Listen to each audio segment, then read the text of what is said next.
Welcome back to the show. I'm C. I'm big. Today, you see, this is the title. I don't know what we keep saying, what the video is about. This is the title of the video. Oh, who cares? So, Little Tony talks about why men don't fight for custody of their kids. Why they don't fight? Yeah. What do you think they don't fight? Let's first find out. And this is something that's very counterintuitive. Guys, most divorce attorneys will tell men not to fight for their children Why is that? because most men, if they fight for their children, will not get their children. This is very complex, guys. So let me tell you something about a divorce case. Divorce cases can be, most divorce cases are fairly cheap, relatively speaking. I mean, it's not these Dr. Dre types of divorces, right? Sure. Most divorces you can get resolved for under 15 grand. You can. There's one type of case that you can never get resolved for 15 grand. It is the most expensive type of case that a regular person is going to have. And that type of case is a custody battle. And when you talk about custody battles, those things can get easily 35, 50, 75, 115. Now, imagine you're a man and you've got four credit cards, and you come to me and you say, Lee, listen, I make $60,000 a year, but I want to fight for my two kids. And you're going to tell me the facts of your case, and you got a little something. You got some arguments. But it's going to be a real battle because the judges are biased against men. And so we're going to have to put up a ton of evidence. What are we going to have to put up? Well, we got to do discovery. That's going to cost you 5, 10, 15,000. We got to take her deposition. What? But then we also need to get the kids some counseling. And we need to get some experts on the case. We need to get the psychiatrist. We need to get the kids evaluated. We need all their reports. We need for these experts to show up to court. And so you can make $60,000 a year, and I can run up your bill to 80 grand, which you cannot afford. So I have to tell you, I have to say, listen, you got a little something. But if I had to say whether you're going to win or lose, I don't think it's 50%. There are attorneys who will tell you, listen, pay me the $80,000, just put it all on all your credit cards, and I'm really going to try, and we're probably going to win. And what happens when you lose? They're going to look at you and say, well, we tried. We gave it the college try. Then they're going to take their 80 grand, that 80 grand you paid them, and they're going to fix their house and put their kids through a couple of semesters of college. Good attorneys don't do that. Good attorneys do the opposite. Good attorneys say, listen, what's going to happen when I start charging this 80 grand, you get up to 30 grand, and you're going to come to me and tell me, you're going to say, Lee, I ain't got no money. What I'm going to do? You know what I'm going to do, Ruslan? I'm going to drop you as a fucking client because I don't work for free. So now I've got your 30 grand, but your trial isn't going to come for a year and a half. That means you got to get up another 30 grand. You got to get on another attorney's plan to pay for the case. So we attorneys tell you, listen, do not fight for custody if you cannot afford to do it. And a custody case is it's one of the most expensive cases that a man will ever have, and a normal man, not some NBA player or something like that. And so a lot of times it comes down to men, and men have tried. And you never hear about the men who spend $75,000 and then they lose. Because what happens when they lose the $75,000? Now I've got their $75,000, and now guess what? They have to turn around and pay child support. Oh, damn. Yeah. You got to turn around and pay. Yeah. With what money? Right? Because I've already cleaned out their life savings. So good attorneys, we say, listen, instead of doing this whole $75,000 thing, what I can do is try to fight to get the most visitation that I can. And most fathers are like, okay, because I can't afford to enter into an unfair trial, lose, and then turn around and pay child support money with money that I just don't have. If that's the reality, like, whew, he said a lot there. And first of all, I didn't know it was that expensive. That is crazy. Makes sense. That's crazy. That's crazy. And if you are a man, right, and it's turning towards your audience, and you look, you say, okay, what's the percentage of us when we're winning? He's like, it's not 50%. It's less than that. Would you risk fighting for your kids? You might say, oh my God, I love my kids so much. You know, I'm gonna fight for them. Some people will say, you know, they're my kids. I'm gonna spend every dime I have and you know and go broke to fight for them. But at the end of the day, what's gonna happen? Like I said, you're gonna fight. You're gonna go into debt. You're gonna be broke, and then you're gonna lose and still have to pay child support.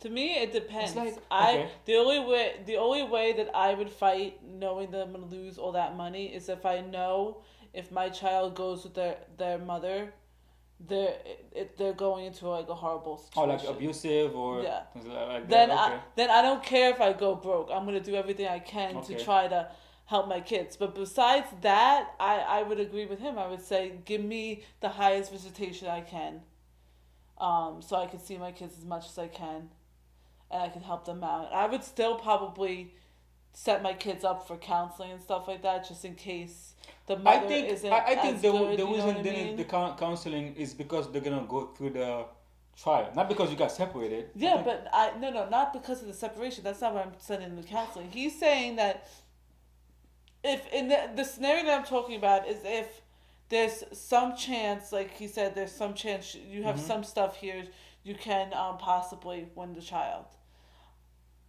If it's not the extreme, which is the first scenario that I gave, if it's just the regular scenario that he gave, I would still send my kids to counseling. No, I think what I'm saying, like, it's a requirement. If you're gonna fight for your kids, No, I don't care. I'm saying I would still send my kids to counseling for what? just so they have it, and so I know that everything's okay, so nothing gets worse to the extreme. Because if a father's fighting for their kids and he has some backup, like he's saying, you have some stuff here that you may win. That means there's something that the mom is doing on her end that isn't right Yeah, for exactly. her kids. Like So if that's the case, I still want my kids to have counseling. that's what I'm saying. It's a requirement. It's not your choice. If you hire this guy to No. I'm not saying for the hiring. I'm saying after that. I'm saying. Oh, let's say you're not gonna fight for the kid at all, That's what I'm saying. and you will get counseling. But the mom might say, no, I'm not doing that, because the mom has the custody of the kids. But I can still acquire the kids to have counseling. Yeah. Maybe. Because I'm gonna have custody too. You're gonna have partial. No, it starts. Let's just say the he's saying the most we can do is fight for visitation. If you have 50% of the kids, why would you want to fight for visitation? I thought you were fighting for full custody. That's what I'm saying. Why? I think we got lost in translations. I'm saying if you fighting for custody for your kids, counseling, I think he mean like it's a requirement. It's not your choice. I'm not talking about that though. What are you talking about? I just explained what I was talking. Forget it. Let's just go move on. I think you're confused. All right. Because we're gonna be going around in circles for hours. So what I was saying, like, at this, if someone told me this, right, and this is really true, then I'm guessing most men are not gonna fight for the kids. Like I'm saying, unless it's a case of you or the kids getting abused or whatever. That's the only way they will actually fight for the kids, because you don't wanna spend all this money, lose, and pay child support. It's like, so that's not going to be fair to the kids either, too. It's not fair for you or the kids. let's just continue. Now, what's interesting? The interesting thing you say is the more the man gets closer to court, the more the man has opportunities to win. Why is that? Do you know why that is? Because if I'm representing a husband, there are cases where I'm like, no, fuck this lady. We're going to get these kids. She's neglecting them. She's not taking care of them. She's doing this. She's touching them. She's not doing the things that she's supposed to do. We have a good case. We're like, oh, I don't know. No, let's go to court.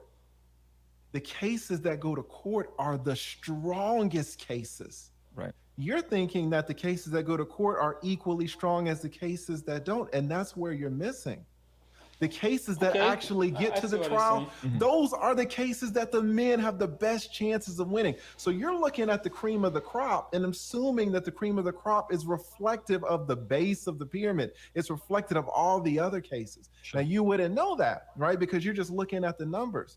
The Well- numbers don't tell you which are the strongest cases and which are the weakest cases. Right. Well, assuming that the strongest cases, the men are even acting towards wanting custody, 50-50 custody or full custody. That's assuming that in the bottom 90% or the bottom 99% that never see a judge, that there's men there that want it, but you're saying they're getting legal advice saying they don't want it. My buddies who went through this process didn't have attorneys. They just No. went through it and fought in the court system on their own behalf. Right. So we agreed that the vast majority of these cases never even make it before a judge. The ones that do make it before a judge, the man has the higher shot in winning. Correct. Right. Right. And Correct. so you're saying, but you wouldn't give them that sort of advice. And I would say, well, why not? Why not give them that sort of advice? And do they always need an attorney in a situation like Just this? explain When, that. again, and this is me being honest with you. I'm saying I've seen it anecdotally play out where brothers didn't have attorneys. They went in, they got their kids. They went in, they had an argument. They said, hey, I am the primary care provider. This is how I take care of my kids. The kids want to stay with me. And they got their kids. Right. And so I understand what you're saying. I understand that you're saying, hey, the odds are in our favor, this and this and this. But I'm saying empirically speaking, the numbers don't look like that. And then if we can escalate it to that point of, hey, I'm going to go fight for my kids, it doesn't sound like it's not in the man's favor. You're saying it's a financial thing. I'm saying is that the only way to fight for your kids is you have to pay 100 bands and wipe out your life savings? I'm genuinely asking here. Yeah, let me just tell you as an attorney, my favorite case. My favorite type of case in divorce cases is when I represent the woman and the man represents himself. Oh my God. Your best case, your anecdotal cases, that's my favorite case. And it's not only my favorite case, it's all attorneys' favorite case. Because the woman has the means to pay for you as an attorney and the man doesn't have the means to pay for you or pay a similar lawyer as you. I'm going unopposed. I'm going to crush you. He's I'm going an to attorney. crush you. There's no way you can't deal with AV who's in law school. Like a regular person can't go up against a law school student. And I've graduated law school, passed the bar, and been practicing for 20 years. So we're talking about the 1.5% of cases where the woman has the means to hire someone like you, spend 70 bands, to escalate it, to get it before a judge, to keep the kids from the husband. No, we're not talking about that. I'm talking about cases where the father opts to not hire an attorney. Which is on the father. Correct. Right. No, I'm sorry. You're talking about cases where I thought we backed up. I thought we were talking about cases where the father opts out of fighting for the kids at all and just gets what he can get. Like that to me is a L. You know, this, like, if you want to be in your kid's life, you have to actively pursue being in your Guys, kid's this life. is- by any- I think he explained I think that. he's confused. He explained why they don't fight because it's gonna be expensive. Plus, the chance of not even 50-50, you're gonna get a chance. The chance But is it's low. also it depends on what you're talking about fighting. I think in his sense, he's saying the father's opting. The guy sense, not the attorney. He's saying the father's opting out of responsibility of taking care of the exactly. child in general. I think not he's, just lawyer wise. yeah, he's coming from that mindset. presupposition. Yeah, But that's totally different from opting out of fighting in the courts yeah. for custody of the child. Okay, so I think where the guy on the right is coming from, like most guys are deadbeats. They don't want the kids. I think that's that's the way he's coming from. Like most guys, they fight for their kids because they don't want their kids. That's where he's coming from. The lead attorney is coming from. Listen, when these guys want to fight for their kids, the good attorneys tell them, listen, bro, you're gonna be broke, and they might not even, there's a high chance you're not even gonna get your kids, and you're gonna pay child support. So why would you go broke, go in debt for a case that's less than 50%? Plus, you lose, you got to pay for child support on top of all the money you spend for the attorney fees. I It think makes no sense. That's what I'm the saying. guys have three options in these scenarios. They have three options. One, you waste all your money on an attorney because you really want to fight for custody of your kids, and you hope for the best that you win. That's the one option. Second option, you try to fight for your kids. You go to the lawyer. You sit down with the lawyer. The lawyer tells you what lead attorney told you, and he says that the odds are this. I would suggest that you fight for the highest visitation rights, and then be there for your kids and all other aspects of their life. Or third option, fuck them. Don't try to fight for them. Don't try to go to court in general. Don't even try to help them in general. Just go about your life. Those are the three roads that men have and or go down. I don't think so. I think the last part was a little. You said the first word was that if you try to fight for your kids, you go broke, you lose, you got to pay child support anyways. That's the first part. Yeah. Right. The Second option was what? You go to an attorney. The lead said, "Listen, bro, like you're not gonna win this. All you're gonna do is go broke." So you try to go for the highest amount of visitation, But you still gotta and pay. then you take care of them in all other aspects of their life. So you're still a part of their life, and you're taking care of them, and you're there with them for all aspects of their life. Yeah, but you still have to pay for the. You still gotta pay attorney's fees because he's gonna fight for visitation rights. So you still got maybe not as much. Not as much. And then, or you go to there's a fourth option. You could try to settle it peacefully between you and the wife. Yeah, I feel like most guys what they do is like, listen, I'm not gonna win this, so let's just talk about it and just give me visitation rights. Mm-hmm. And I'm gonna eat it. That also depends on The wife. the wife. Exactly. And, She's a and, bitch. and if she's the type of wife that's gonna put the kids first and her feelings aside, or is she gonna use her feelings and the kids as a leverage? And most of them, I don't know about most, but a lot of them do. Yeah. Like if you want to be in your kid's life, you have to actively pursue being in your Guys, kid's this life is by any so means necessary. wrong. This is so wrong. I'm so glad you're saying this. This is so wrong. You have no idea how many men's lives have been destroyed financially trying to fight for something that you're not gonna get. Yeah, You know- again, I'm just saying. All I could go off of is the data that I'm finding, and the data that I'm He finding. already misinter- explained the data. What's it going? He's explaining the cases. The cases that goes further, the man has a high chance of winning from the jump. Mm-hmm. Maybe the mom is neglecting the kid, or the mom is on drugs or whatever. I'm guessing that's the cases that actually go further. Mm-hmm. Most cases when the girl is normal, the guy is normal, he says guys don't fight for your kids because you're not gonna win. Because the courts are biased, they're gonna give the kids to the mom. Mm-hmm. Anyways, they're both normal people. And The only way the judge will give you the kids if the mom is neglecting or abusive. I think that's what Lid is saying, but he's not interpreting the data correctly, or you have numbers. And correct me if I'm wrong, but like there's always so much that the data can show you. There's a lot of things that happen. Yeah, data can show you anything. That aren't going to be shown in the data. Like he may sit down with his lawyer, get advice from his lawyer, and then that's it. You know what I mean? That's what I'm and saying. he's still taking care of his kids on all other aspects. He just doesn't have full custody, or whatever the case may be. Yeah, you maybe like most guys just don't fight for their kids because they know they're not gonna win. Like Lid explained. Mm-hmm. So the data is showing you that most guys don't fight for their kids. So you're saying, oh, that's because they're dead because they want to fight for their kids. But that might not be true. They know they're not gonna win. So why go broke and then still pay child support and I'm not gonna have my kids? You get what I'm saying? Yeah, because going broke is not just it's not like a lot of people are gonna hear him say that and think that the fathers only care about their financial security.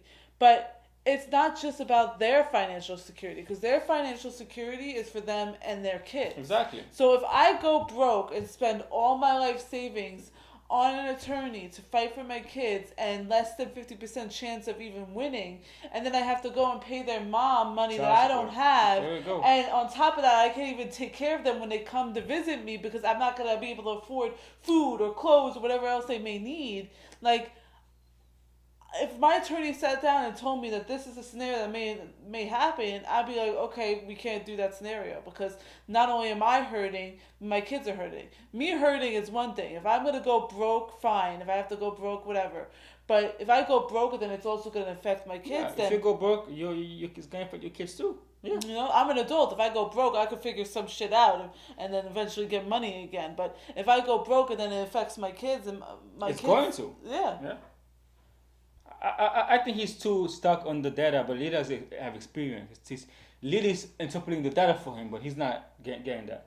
And all I could go off of is the data that I'm finding, and the data that I'm You're finding. misinterpreting the data. That's what I'm telling you. According to the data, the men have a better shot if they escalated. So I don't know how I'm to telling you explain that. why. You're saying It's you're the saying why. No, you're saying that you're reading the data, but you don't know the why. It's like, guys, you can read that 2 + 2 = 4, but you might not understand it. You might need someone to explain it to you. You're saying 2 + 2 = 4, but you might not understand why.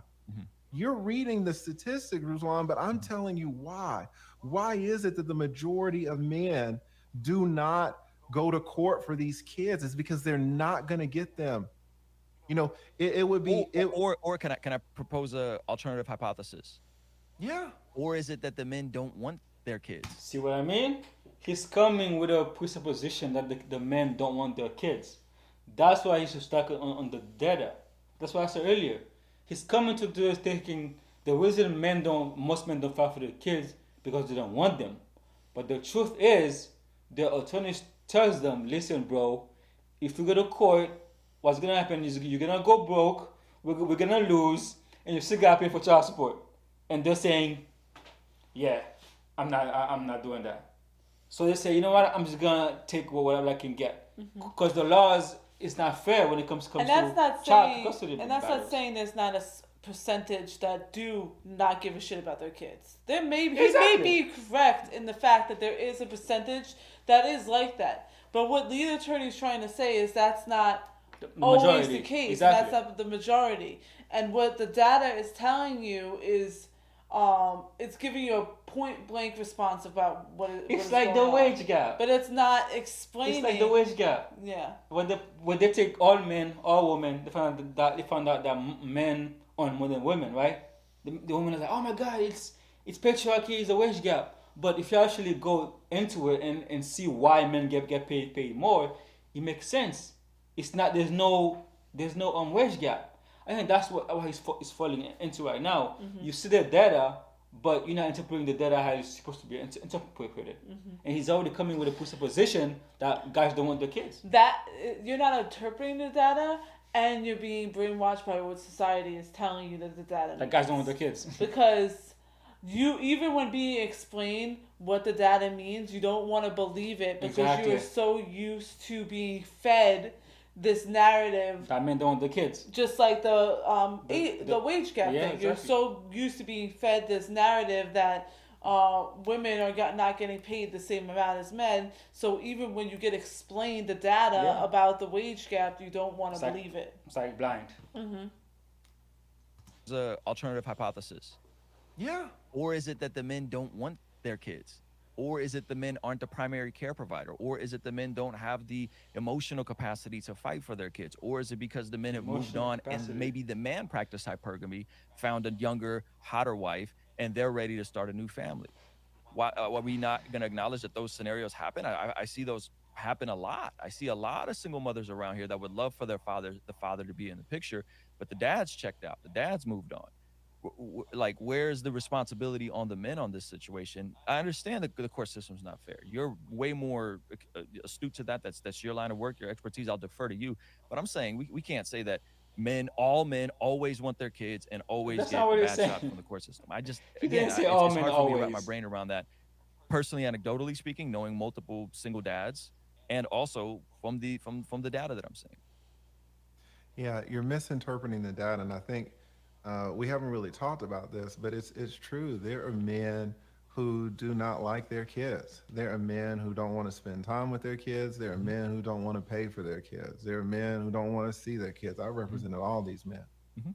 Which But can you tho- give me a percentage if you're talking generally speaking from But your let me experience. let me finish for a second because this is sorry, go very ahead. important. My bad. Because you want to talk about, all these men not doing stuff. But it's interesting that you don't talk about the other side. Maybe you don't know. No, Let me I finish. just said that on the front end that my buddies took full custody of their kids. I And what said did that on you the front say? end. You said that the women, they didn't use drugs didn't or do anything drugs, they like that. weren't So you're alcoholics. not talking about it. That doesn't If- mean they were the most competent mothers either. If you That's- could let me finish, maybe you could hear. You're talking about these two gentlemen that won custody of their kids with no attorneys, and the mother weren't on drugs or anything. That's what you said. Let me tell you something about the other side, which you don't want to talk about. There are some shitty moms, and I know that because I've represented them. Of course. There are moms that have physically abused their kids. There are moms that are abandon their kids. There are moms that neglect their kids. Yes. And so if you have shitty fathers, then guess what you also have? Since fathers are humans, guess what mothers are? Mothers are humans too. So you have shitty moms. So if you have shitty moms and you have shitty fathers, why is it that 90% of the women have primary custody when the moms 90%? are shitty too? This is what you need to analyze when you're looking at your numbers.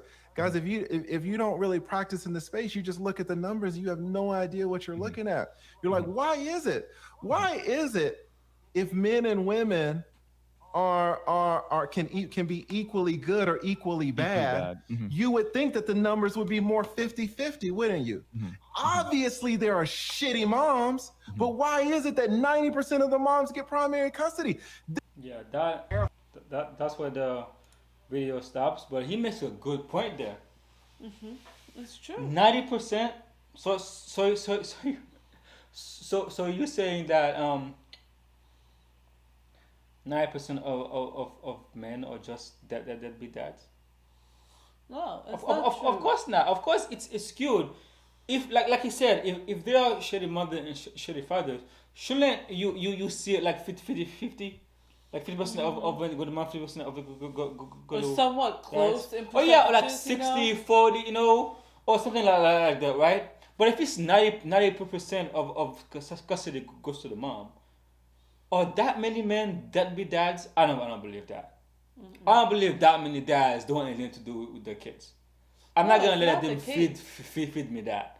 That's not true. I'm not gonna let them feed me that. The lead attorney has experience in the courts, and he can actually interpret the data he's receiving.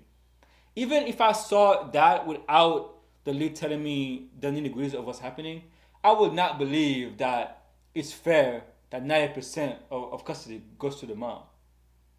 You know what I mean? That don't make no sense to me. There are not that many that be dads. You know what I'm saying? That's crazy to me. I agree. It's crazy. I don't.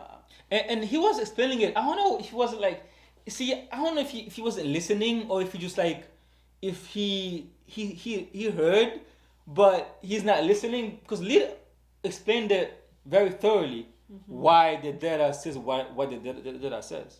Well, I think it's like I said.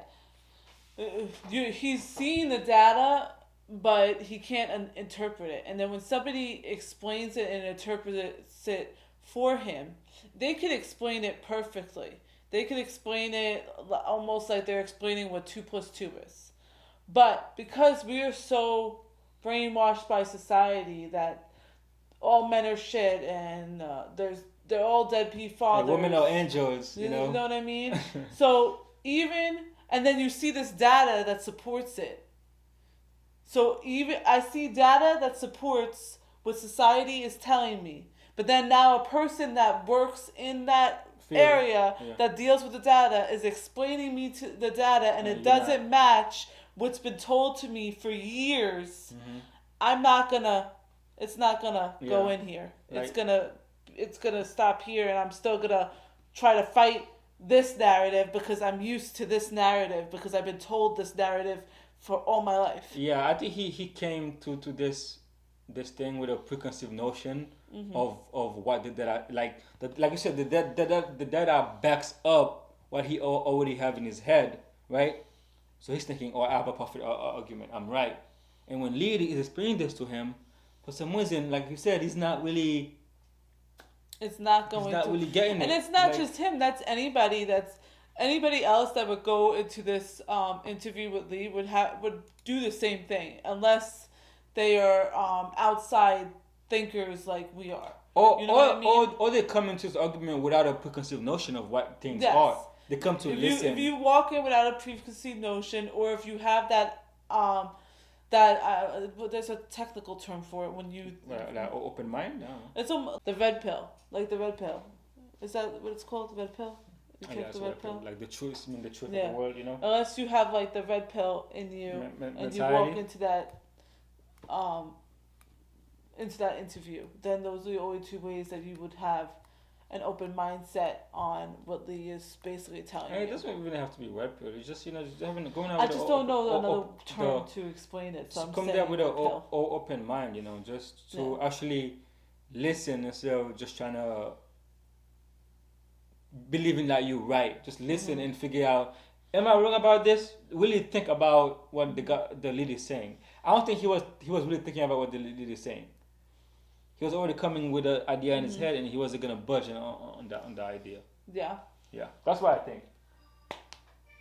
If you find some more of these interesting interviews, put it in the comments or Instagram in the description. Till next time.